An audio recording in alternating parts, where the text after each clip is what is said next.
ये कहानी है मुगल साम्राज्य के छठे शासक औरंगजेब की, शाहजहां की छठी औलाद की। यही आखिरी महान मुगल शासक था जिसने मुगल साम्राज्य की सीमाओं का विस्तार दक्षिण भारत में दूर दूर तक फैलाया, और साथ ही यह मुगल साम्राज्य का सबसे विवादास्पद शासक भी कहलाया जाता है। इसके बारे में चर्चित है कि तख्त पाने के लिए इसने अपने बड़े भाई दारा शिकोह के साथ साथ अपने दो और भाई मुराद बख्श और शाह शूजा की हत्या कर दी थी, और अपने पिता शाहजहां के जिंदा होते हुए भी खुद को शहंशाह घोषित कर दिया था और अपने पिता को आगरा के किले में बंदी बनाकर रखा था। लेकिन अगर वो ऐसा नहीं करता तो क्या होता? मुगल शाही घराने में एक जुमला बहुत मशहूर था, तख्त या ताबूत। तख्त पर बैठने वाला तख्त के बाकी दावेदारों को मरवा देता था, ताकि भविष्य में कोई ऐसा न बचे जो तख्त पाने के लिए विद्रोह कर बैठे। अगर औरंगजेब अपने भाइयों की हत्या न करता तो उनमें से कोई एक उसकी कर देता। वो तख्त पाने की लड़ाई थी जिसमें चारों भाई एक दूसरे के खून के प्यासे बने हुए थे।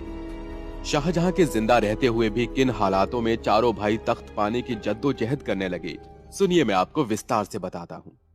औरंगजेब उन दिनों आदिल शाह वंश की सल्तनत बीजापुर जीतने के लिए औरंगाबाद से अपनी सेना के साथ निकला हुआ था।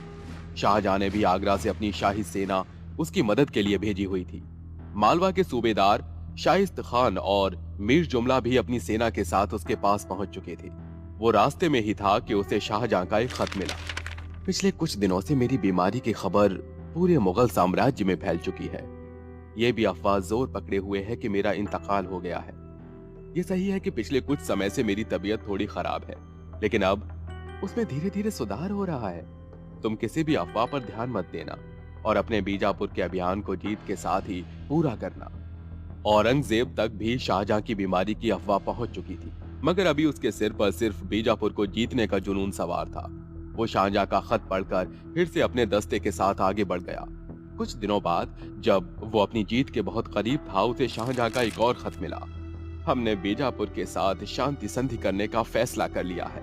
तुम बीजापुर से जल्द अपनी घेराबंदी उठा लो और शाही सेना को भी वापस भेजने का इंतजाम करो। औरंगजेब को शाहजहां का यह फैसला पसंद नहीं आया, लेकिन वो उसका हुक्म भी नहीं टाल सकता था। वो अपनी मर्जी न होते हुए भी पीछे हटने की तैयारी करने लगा, और वो इसी बीच अपने छोटे भाई मुराद बख्श के साथ शाहजहां की बीमारी को लेकर पत्र व्यवहार करने लगा।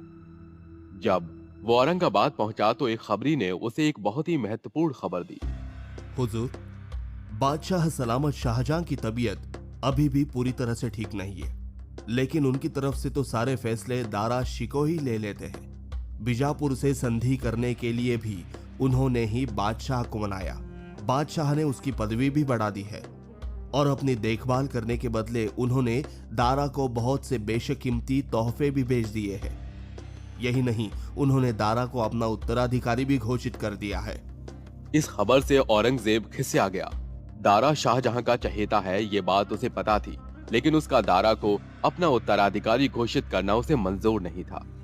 अकबर ने अपने जीते जी ये नियम बनाया था कि जो काबिल होगा वो तख्त पर बैठेगा, फिर चाहे वो छोटा हो या बड़ा।